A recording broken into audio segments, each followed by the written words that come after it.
इसके आगे बढ़ते हैं। रिलेटिव मोशन इन 2 डायमेंशन, ठीक है।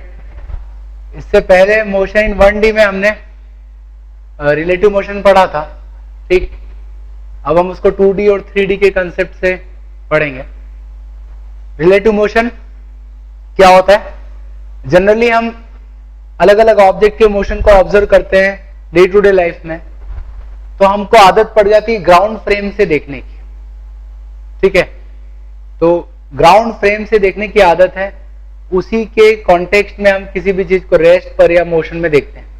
बट अगर हम किसी दूसरी फ्रेम में जाके ऑब्जर्व करें, जैसे मूविंग कार के अंदर बैठे हैं और आसपास के इन्वायरमेंट को देखें, अलग अलग ऑब्जेक्ट को देखें, मूविंग लिफ्ट एलिवेटर से देखें, एरोप्लेन में बैठ के देखें, तो जो मोशन हमें दिखेगा, right, that is called relative motion. जब कोई ऑब्जर्वर अपने आसपास के ऑब्जेक्ट को देखता है, ठीक है, तो उसका जो मोशन एनालाइज करेगा, that is always relative to observer. तो motion is always relative. Absolute motion does not exist, only relative motion exist. तो जब भी आप मोशन को डिफाइन करेंगे, it is always with respect to observer, ठीक। अब समझना, मैं 2 अलग अलग ऑब्जेक्ट की वेलोसिटी डिफाइन कर रहा हूं। ए की वेलोसिटी है va और बी की वेलोसिटी है vb, ठीक है। और ये जो वेलोसिटी मैंने लिखी है va and vb are velocity of object a and b। a और b ऑब्जेक्ट की वेलोसिटी है किस फ्रेम में? In ground frame. मतलब ग्राउंड से अगर आप देखोगे रेस्ट पर खड़े होके, तो आपको इन ऑब्जेक्ट की वेलोसिटी va और vb मिलेगी, राइट। नाउ तो ग्राउंड फ्रेम में देख रहे हैं। अब किसी एक के साथ हम रेफरेंस फ्रेम अटैच कर दें, मान लो हमने b के साथ रेफरेंस फ्रेम अटैच कर दिया, मतलब जो ऑब्जर्वर है that is attached with b, और अब ये a को ऑब्जर्व करेगा, इसके मोशन को, देन जो वेलोसिटी देखेगा that is called relative velocity. So velocity of a with respect to b, इसको हम डिनोट करेंगे VAB से। किसकी वेलोसिटी है?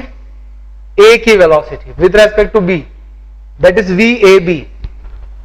जिस तरह से हमने मोशन इन 1D में डिराइव किया था, बिल्कुल वही करना है हमें, बस वेक्टर फॉर्म में लिखना है। तो velocity of A with respect to B is velocity of A minus velocity of B।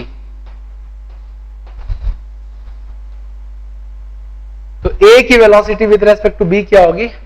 VA minus VB, ठीक। इसको हम लॉजिकली प्रूव कर सकते हैं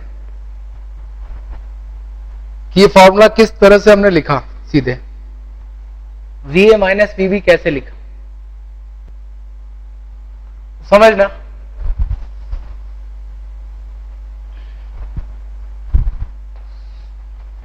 समझना इस बात को कि आप किसी कार में ट्रेवल कर रहे हो विथ से स्पीड 10 मीटर पर सेकंड इस डायरेक्शन, ठीक है, और साइड में खड़े जो पेड़ हैं ग्राउंड के रेस्पेक्ट में तो वो रेस्ट पर है। बट अगर आप कार में से इस पेड़ को ऑब्जर्व करोगे तो डेफिनेटली एक बात ध्यान रखना कि जो ऑब्जर्वर होता है, right, that always considered himself और हरसेल्फ एट रेस्ट। ऑब्जर्वर खुद को हमेशा रेस्ट पर कंसीडर करता है, खुद के रेस्पेक्ट में दूसरे के मोशन को ऑब्जर्व करता है। तो अगर ये खुद रेस्ट पर होगा तो क्या समझेगा ये? हम देखेंगे कि टाइम के साथ साथ इसके और पेड़ के बीच की सेपरेशन कम होती जाएगी। दैट मीन्स ये ऑब्जेक्ट, ये जो पर्सन है जो कार के साथ अटैच्ड है, ये पर्सन देखेगा खुद को तो रेस्ट पर मानेगा, बट इसको लगेगा कि जो ट्री है that is moving in opposite direction with speed 10 metre per second, that is relative motion. Tree rest पर है ग्राउंड के रेस्पेक्ट में, तो कार मूविंग स्टेट में, और जब कार को आप रेस्ट पर मानोगे तो tree would be in state of motion. अब आप समझो, जब भी आप किसी के रिलेटिव देखोगे तो वो वेलोसिटी इस ऑब्जेक्ट को मिल जाएगी, बट किस डायरेक्शन में? Opposite direction. तो इसकी वेलोसिटी इस तरफ थी, but that is attached with this object but in opposite direction. समझना है इस बात। जैसे मैंने VAB लिखा, राइट, उसको हम लॉजिकली प्रूव कर सकते हैं कि वो VA माइनस VB कैसा हुआ। तो A ऑब्जेक्ट इस तरफ जा रहा है, ये इसकी वेलोसिटी है, और B इस तरफ जा रहा है, राइट। नाउ B के रेस्पेक्ट में A को मोशन को डिफाइन करना है। अगर आप B के रेस्पेक्ट में डिफाइन करोगे तो B को आपको रेस्ट पर मानना पड़ेगा। जब B पर बैठ के देखोगे तो B को आप रेस्ट पर मानोगे, और अगर B रेस्ट पर है तो उसकी वेलोसिटी का अपोजिट करके किसको मिल जाएगी? जिसका भी आप मोशन एनालाइज कर रहे हो। तो A की बात करें हम, तो A ऑलरेडी इस डायरेक्शन में मोशन कर रहा है विद वेलोसिटी VA, बट अब B की भी वेलोसिटी उसको मिल जाएगी क्योंकि उसके रेस्पेक्ट में देख रहे हो, बट किस डायरेक्शन में? अपोजिट। ये VB है तो माइनस VB किधर होगा? Just opposite. तो इसके पास VA वेलोसिटी तो ऑलरेडी थी, माइनस VB वेलोसिटी भी मिल गई इसको, तो टोटल वेलोसिटी क्या हो जाएगी? VA minus VB। ठीक है। तो जब भी आप किसी रेफरेंस फ्रेम से ऑब्जर्व करते हो किसी पार्टिकल या ऑब्जेक्ट को, राइट, तो उस ऑब्जेक्ट की वेलोसिटी में उस रेफरेंस फ्रेम की वेलोसिटी का डिफरेंस ले लेंगे तो हमें रिलेटिव वेलोसिटी मिल जाएगी। ठीक है। तो काम की बात यह है कि VAB is equal to VA minus VB, right. अब एक एग्जांपल लेते हैं।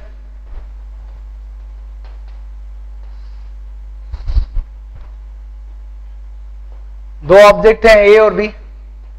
A is moving with 10 meter per second along positive x direction and B is moving with 20 meter per second along negative y direction। Negative y direction में 20 metre पर second से चल रहा है, right. So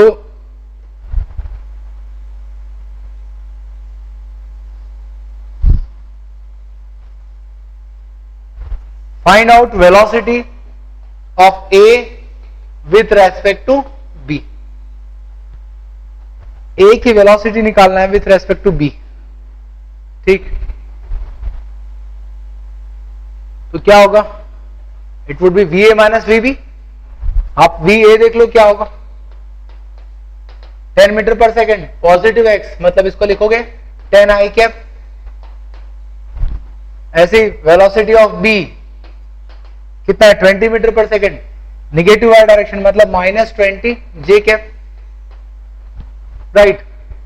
so VAB is equal to VA minus VB। ठीक है। आप difference ले लो दोनों का। 10 i cap minus minus plus, that is relative velocity of A with respect to B। ठीक है। और इसको लॉजिकली देखा जाए तो B इस तरफ मूव कर रहा है। अगर B को आप रेस्ट पर मानोगे तो B की वेलोसिटी अपोजिट करके किस में जुड़ जाएगी? A में। तो A के पास ऑलरेडी ये वेलोसिटी है, प्लस B की अपोजिट वेलोसिटी मिल जाएगी 20 मीटर पर सेकेंड इस डायरेक्शन की। इसका रिजल्टेंट होगा VAB। तो वेलोसिटी के दो कंपोनेंट है, 10 i कैप और 20 j कैप। ठीक है। तो अगर आप B पे से खड़े होकर देखोगे तो ऑब्जेक्ट इस तरफ नहीं बल्कि इस तरफ जाता हुआ नजर आएगा। ठीक है, इस वेलोसिटी के साथ। So that is notion of relative velocity, right. Now relative motion में एक कुछ स्पेशल टाइप की प्रॉब्लम्स हैं। उसमें है रिवर एंड बोट प्रॉब्लम,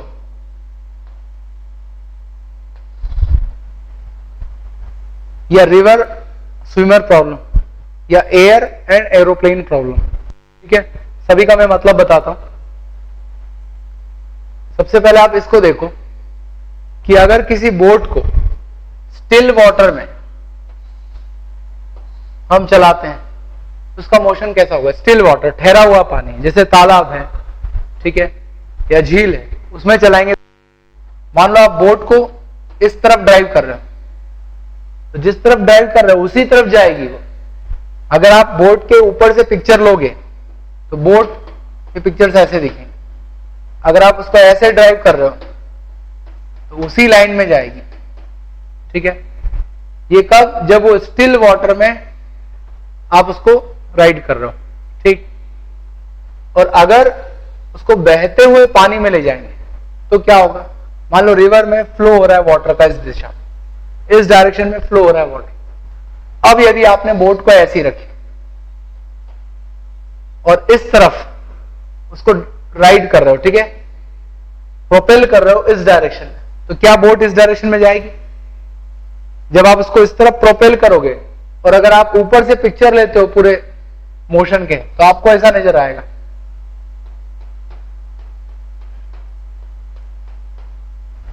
ठीक है, तो आप देख सकते हो जो बोट है वो इस डायरेक्शन में भी जा रही है, but because of flow of water वो इस तरफ भी जा रही है, राइट। तो अगर आप किसी पर्टिकुलर डायरेक्शन में राइड करते हो बोट को, तो बोट उस डायरेक्शन में नहीं जाएगी, उसमें रिवर की वेलोसिटी भी ऐड हो जाएगी और फाइनली किसी थर्ड डायरेक्शन में जाएगी।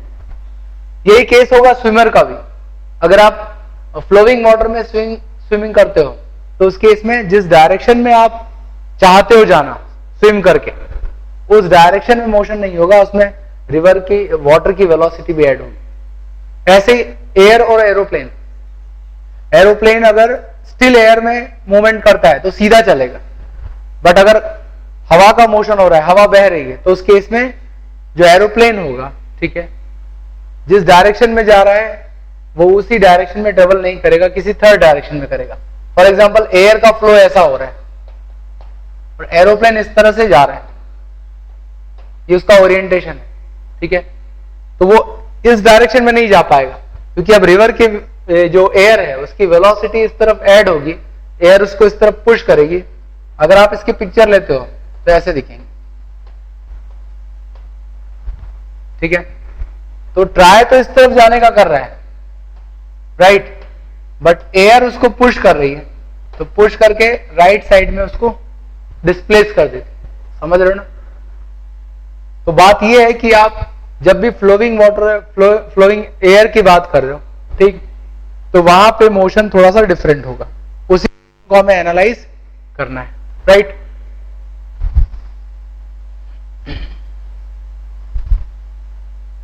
अब एक कंसेप्ट की बात आप समझना,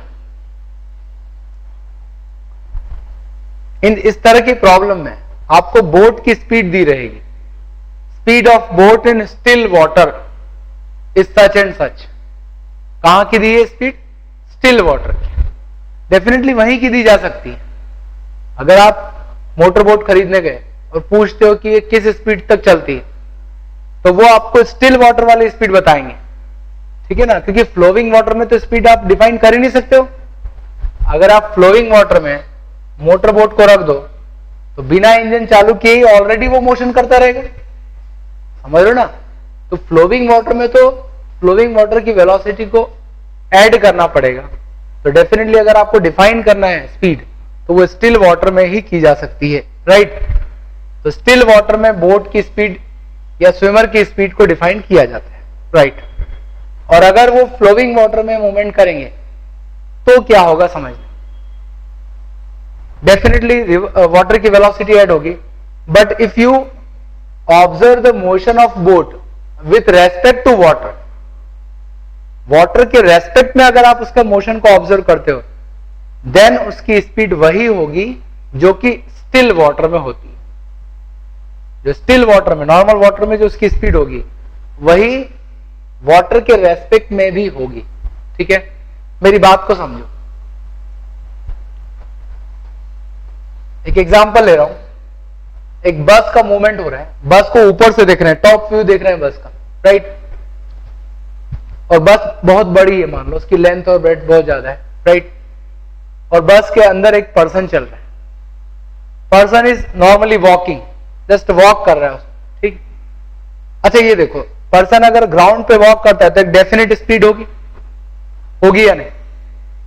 अब बस के अंदर वॉक करते हैं, मूविंग बस, आप दो अलग अलग फ्रेम में देखो उसको, एक ग्राउंड से खड़े होके देखो और एक अंदर बैठ के देखो, देखते हैं क्या डिफरेंस होगा। अगर आप अंदर बैठ के देखते हो तो पर्सन का मूवमेंट आपको दिखेगा कि पर्सन यहां है, यहां से मान लो इस तरफ जा रहा है वो पर्सन, यहां चला गया, फिर यहां चला गया, इस तरफ चल रहा है। तो चाहे वो बस मूविंग स्टेट में हो या रेस्ट की स्टेट में हो, अगर आप अंदर बैठ के देखते हो तो आपको तो वो पर्सन नॉर्मली वॉक करते हुए दिखेगा, उसकी वॉक वैसी होगी जैसे वो ग्राउंड पे वॉक करता है। लेकिन अगर आप ग्राउंड से देखो, बाहर से देखो, तो कैसे दिखेगा? देखो, बस यहां पर थी तो पर्सन यहां है, अब इसने एक स्टेप ली पर्सन ने इस तरफ, बट बस स्थिर नहीं है, बस मूव कर गई अपनी जगह से। तो जितने टाइम में उसने एक स्टेप ली उतने टाइम में बस थोड़ा शिफ्ट हो गई, तो अब उसकी पोजीशन कहां आ जाएगी? यहां। फिर अगली स्टेप ली तो बस और शिफ्ट हो गई, अब उसकी पोजीशन यहां आ गई। तो बाहर से कोई खड़ा होकर दिखेगा तो उसको लगेगा कि पर्सन इस तरफ जा रहा है, और डेफिनेटली उसकी स्पीड भी ज्यादा होगी बिकॉज ऑफ मूवमेंट ऑफ बस। बट अंदर से खड़े होकर देखोगे तो उसकी स्पीड वही दिखेगी जो कि ग्राउंड पे वॉक करने की स्पीड। इसका मतलब यह हुआ कि बस के अंदर बैठ के अगर आप किसी ऑब्जेक्ट के मोशन को देखते हो, पर्सन के मोशन, तो उसका मोशन वैसे ही दिखेगा जैसे कि नॉर्मली आपको ग्राउंड से दिखेगा। बिल्कुल वैसे ही बोट अगर स्टिल वाटर में चलती है तो उसकी स्पीड बिल्कुल वैसे ही होगी जैसे कि आप मूविंग वाटर में स्पीड को ऑब्जर्व करो विथ रेस्पेक्ट टू वाटर। बहते हुए पानी के साथ अगर आप ऑब्जर्व करोगे तो आपको बिल्कुल वही मोशन, वही स्पीड दिखेगी जो कि स्टिल वाटर में दिखेगी। एक एग्जांपल से देखें, मान लो बोट इस डायरेक्शन में चल रही है, राइट, इस तरफ, और पानी इधर बह रहा है। अब आप क्या करो, एक लकड़ी का बड़ा सा टुकड़ा लो, ठीक है, लॉग ऑफ वुड, और उसको बोट के यहां पे पीछे रख दो पानी में, और उस पर बैठ जाओ। पानी के साथ आप बहोगे और बोट भी बहेगी। अब आप अगर ऊपर से पिक्चर लेते हो अलग से तो आपको बोट का मोशन इस तरह से दिखेगा,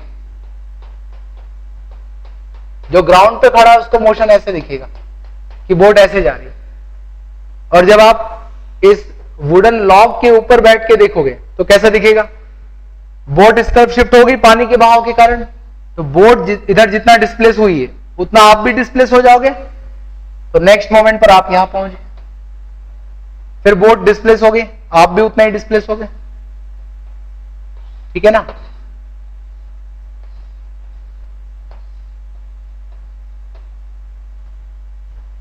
अब आप हमेशा बोट के पीछे ही रहते हो, ठीक है ना, बोट के पीछे ही हो जस्ट, तो आपको क्या लगेगा?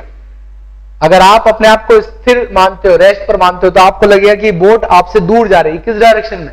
इस डायरेक्शन। आपको ये मोशन नहीं दिखाई देगा क्योंकि आप भी उसके साथ साथ ही चल रहे हो, राइट? तो आपको इस डायरेक्शन में मोशन करते हुए दिखेगा, और वही स्पीड होगी जो कि नॉर्मली इसकी स्पीड होगी स्टिल वाटर में। तो कहने का मतलब क्या है, आप इसको नोट कर लो, speed of boat relative to moving water, speed of boat relative to moving water is equal to speed of boat in still water, is equal to speed of boat in still water, ठीक है? एक बात तो clear हो गई। Then समझना, water की velocity को मैं VW कह रहा हूं, that is velocity of water. Definitely किसके रेस्पेक्ट में? ग्राउंड के रेस्पेक्ट में। ग्राउंड से खड़े होकर देखो, बोट की वेलोसिटी VB लिखा है, मतलब किसके रेस्पेक्ट में होगी? Definitely with respect to ground. And VBW is velocity of boat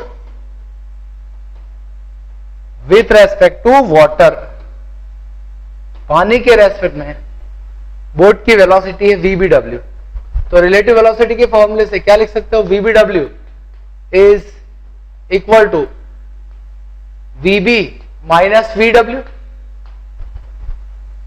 और बोट की जो फाइनल वेलोसिटी होगी विद रेस्पेक्ट टू ग्राउंड उसको लिख सकते हो आप वाटर की वेलोसिटी प्लस बोट की velocity with respect to water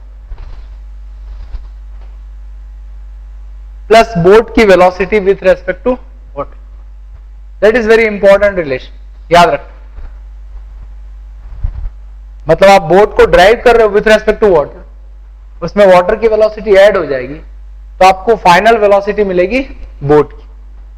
और बिल्कुल यही केस स्विमर का भी होगा, वेलोसिटी ऑफ वाटर ऐड करनी पड़ेगी किसमें, स्विमर की वेलोसिटी में विथ रेस्पेक्ट टू वाटर। ठीक,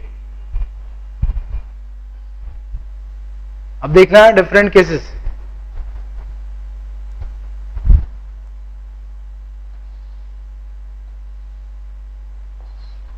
वाटर इस तरफ फ्लो कर रहा है, ठीक, अगर आप बोट को विथ रेस्पेक्ट टू वाटर इस तरफ ड्राइव करना चाहते हो तो देखते हैं क्या होगा। अगर आपने बोट का ओरिएंटेशन ऐसा रखा, मतलब आप एफर्ट किस तरफ लगा रहे हो, इस तरफ, तो ये कौन सी वेलोसिटी होगी, that is velocity of boat with respect to water. Boat इस तरफ नहीं जाएगी, बट पानी के रेस्पेक्ट में आप उस तरफ कोशिश कर रहे हो ले जाने की। इसमें कौन सी वेलोसिटी ऐड होगी, अभी इसमें ऐड होगी वेलोसिटी ऑफ वाटर, ठीक है ना। Triangle law of vector sum, दूसरे वेक्टर को ऐड कर दिया तो जो रिजल्टेंट मिलेगा वो क्या होगा, it is velocity of boat. Boat की वेलोसिटी एक्चुअल में इधर से होगी अगर आप ग्राउंड से देखते हो, तो पानी के रेस्पेक्ट में इधर ड्राइव कर रहे हो, बट पानी की वेलोसिटी ऐड होगी तो रिजल्टेंट वेलोसिटी इधर होगी। इसका मतलब ये है कि अगर आप ऊपर से पिक्चर लेते हो बोट के, तो बोट के पिक्चर ऐसे दिखेंगे, राइट, इस डायरेक्शन में।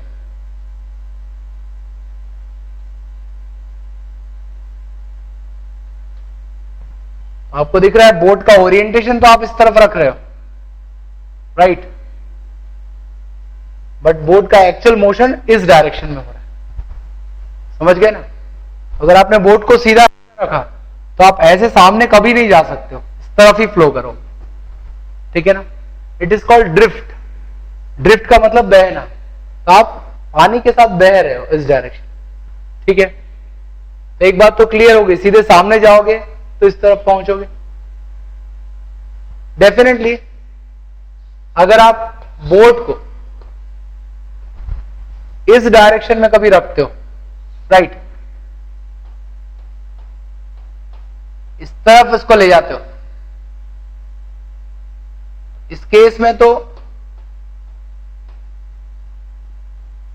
और इसी तरफ जाएगा ये VBW। बोट को अगर आपने ऐसा ड्राइव किया तो इसमें वाटर की वेलोसिटी ऐड हो जाएगी, तो अल्टीमेट वेलोसिटी इस तरफ होगी, ठीक है ना। तो अब तो और इस तरफ ड्रिफ्ट मिल जाएगा, राइट। तो पानी हमेशा राइट डायरेक्शन में उसको, जिस तरफ बह रहा है उस तरफ उसको डिस्प्लेस करेगा, राइट। अब बोट कैसी दिखेगी, आपने उसको रखा इस डायरेक्शन में, ठीक है ना।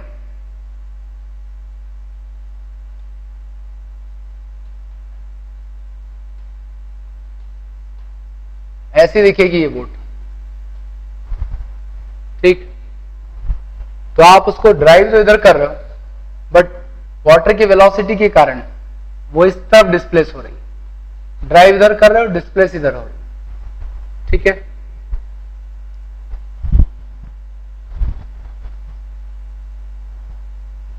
तो इतने डिस्कशन से एक बात समझ में आ गई होगी कि अगर मुझे सीधे सामने जाना है, राइट,